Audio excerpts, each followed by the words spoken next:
ہم نے 2 elected prime ministers کو نکلتے ہوئے دیکھا, ہم نے ان کو گرفتار ہوتے ہوئے دیکھا, ہم نے ان کی پارٹی کے رہنماؤں کو گرفتار ہوتے ہوئے دیکھا, ان کے ورکرز کو گرفتار ہوتے ہوئے دیکھا. تو آپ کیسے ایکسپیکٹ کر سکتے ہیں کہ جب اتنا بڑا سیاسی عدم استحکام ملک کے اندر ہوگا تو اس کے نتیجے میں آپ کا معاشی استحکام آ جائے گا؟ نہیں ہونا. اور اس سارے بحران کے جو ذمہ دار ہیں اس میں سیاستدان بھی شامل ہیں, اس میں ججز بھی شامل ہیں, اس میں ہماری جوڈیشری کا بہت بڑا کردار ہے, ہمارے جرنیل بھی شامل ہیں. کیا میں چاہوں گا کہ ٹویٹ آپ کا دکھائیں. You said exactly this. جی, کہ اس کے اندر سب شامل ہیں اور افسر شاہی اس کے اندر شامل ہے. ہم سب نے مل کر اس بحران کو آج اس مقام پر پہنچایا ہے کہ اس سے اگر ہم نے نکلنے کے لیے جو فیصلے ہمیں ضرورت ہیں کرنے کے, اگر ہم نے نہ کیے تو ملک خدا نخواستہ. I'll come to those decisions. Let me go to Sadia at this point. Shahbaz, thank you very much for joining us.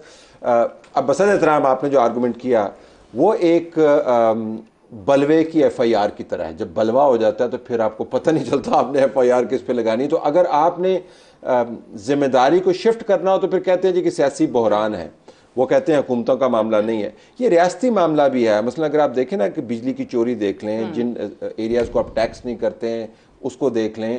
میں تو حیران ہی ہو گیا یہ بھی دیکھا کہ جج صاحبان جو ہے محترم 2,000 یونٹ جو ہے مفت لے رہے ہیں, پریزیڈنٹ صاحب بھی مفت لے رہے ہیں.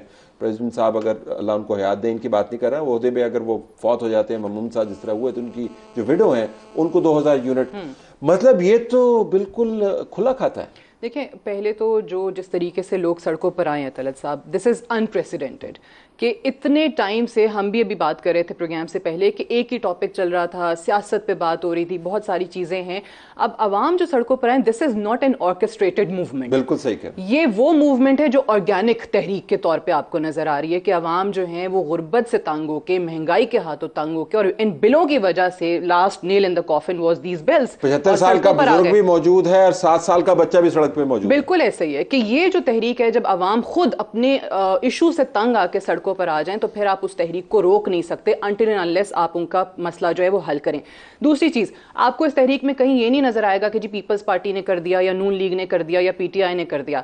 عوام کہتے ہیں کہ جی حکمران ہمارے ایسے ہیں, آپ کی اشرافیہ ایسے کہ جی ہم ٹیکسز دیں, ہم بل بھریں, ہمیں بجلی بھی نہیں ملتی ہے, اس کے باوجود ہمارے بلز آ جاتے ہیں, اور آپ کے جو اشرافیہ بیٹھی ہوئی, آپ کے جو حکمران بیٹھے ہیں وہ عیش و عشرت کی زندگی گزار رہے ہیں. کیوں؟ ایک تو ڈسکریمنیشن. آپ نے فرمایا کہ صرف اس میں ایک اور زاویہ دیتے ہوئے کہ وہ یہ بھی ساتھ کہہ رہے ہیں کہ سارے ایک جیسے ہیں, سارے ایک جیسے ہیں, سارے ایک جیسے ہیں. اب وہ جو ہے تفریق نہیں کر, تفریق نہیں ہے. پہلے ہوتا تھا کہ جی یہ اچھا ہے, یہ تھوڑا کم برا ہے, اب وہ کہہ رہے ہیں سارے اچھے ہیں.